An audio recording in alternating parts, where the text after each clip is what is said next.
श्री नर्मदा पुराण अध्याय 79 दधिस्कंद मधुस्कंद तीर्थ महात्म्य वर्णन। ओम नमो नर्मदाये।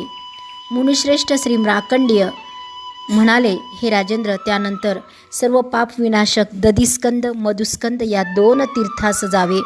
जो मनुष्य दधिस्कंद तीर्थात स्नान करून ब्राह्मणाला दही देतो, हे भरतवंश उत्पन्न राजा, त्याला 7 जन्मापर्यंत दही प्राप्त होते। त्याला व्याधी, वृद्धावस्था तसेच शोक आणि ईर्ष्या आदी प्राप्त होत नाही। तो 1000 वर्ष श्रेष्ठ निर्मळ कुळात जन्म घेतो।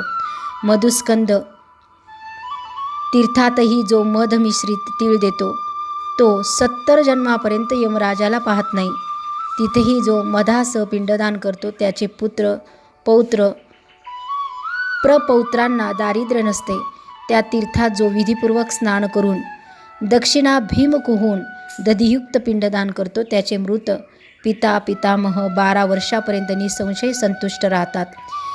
हा श्री स्कंद पुराणातील रेवाखंडाच्या पूर्व भागातील दधिस्कंद मधुस्कंद तीर्थ महात्म्य वर्णन नावाचा 79वा अध्याय पूर्ण झाला। अध्याय 80 नंदिकेश्वर तीर्थ महात्म्य वर्णन। ओम नमो नर्मदाये। मुनिश्रेष्ठ श्री मार्कंडेय म्हणाले, हे राजेंद्र, त्यानंतर उत्तम नंदिकेश्वर तीर्थात जावे, जिथे महानंदी सिद्धी प्राप्त झाले। ते सर्व मी तुला सांगू इच्छितो। पूर्वी गणेश्वर नंदी श्री नर्मदा सन्मुख तप करीत विजय प्राप्त करून तीर्थाटन करत होते। तेव्हा ते दधिस्कंद मधुस्कंद तीर्थाहून पुढे गेले। तेव्हा श्री शंभू महादेव प्रसन्न होऊन नंदीनाथाला म्हणाले, हे प्रिय नंदीश, मी तुझ्यावर प्रसन्न झालो आहे। तुझ्या इच्छेनुसार वर माग।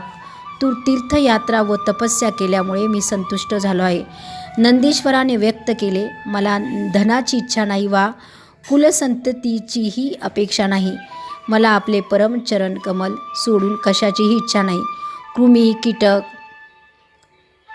वा पक्षासारख्या हलक्या योनीत जन्म झाला तरी जन्मोजन्मी आपलीच अविचल भक्ती मला प्राप्त व्हावी, तसेच व्हावे असा वर देऊन श्री शंकर महाकृपेने त्या नंदीश्वराचा हात पकडून सिद्ध आश्रमात घेऊन गेले। त्या तीर्थात स्नान करून जो भक्तिपूर्वक त्रिनेत्र भगवानाचे पूजन करतो व वाक करवतो, तो मानव अग्निस्तंभ यज्ञाचे फल प्राप्त करतो। त्या तीर्थात स्नान करून जो देहत्याग करतो, तो शिवाचा अनुचर होऊन प्रलयापर्यंत उत्तम सुख प्राप्त करतो। खूप कालावधीनंतर उत्तम विमल कुलात जन्म घेऊन वेदांग तत्वज्ञ होऊन शतवर्ष जीवित राहतो। प्रिय युधिष्ठिर, मनुष्यलोकात दुर्लभ अशा सर्व पाप विनाशक तीर्थाचे उत्तम महात्म्य मी तुला सांगितले आहे। हा श्री स्कंद पुराणातील रेवाखंडाच्या पूर्व भागातील नंदिकेश्वर तीर्थ महात्म्य वर्णन नावाचा 80वा अध्याय पूर्ण झाला। अध्याय 81 वरुणेश्वर तीर्थ महात्म्य वर्णन। ओम नमो नर्मदाये।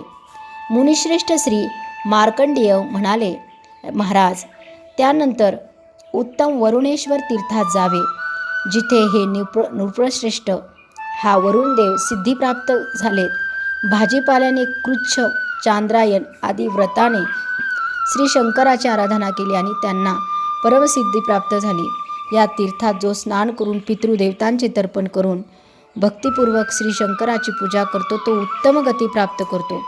कमंडलू करिसुनी किंवा मोठे जलपात्र अन्नासहित जो श्रेष्ठ ब्राह्मणाला देतो, हे युधिष्ठिर, त्याचे पुण्य फल तुम्ही ऐका। 12 वर्ष संपन्न होणाऱ्या यज्ञात जी फलप्राप्ती होते ना, तेच फल या तीर्थावर निसंदेह प्राप्त होते।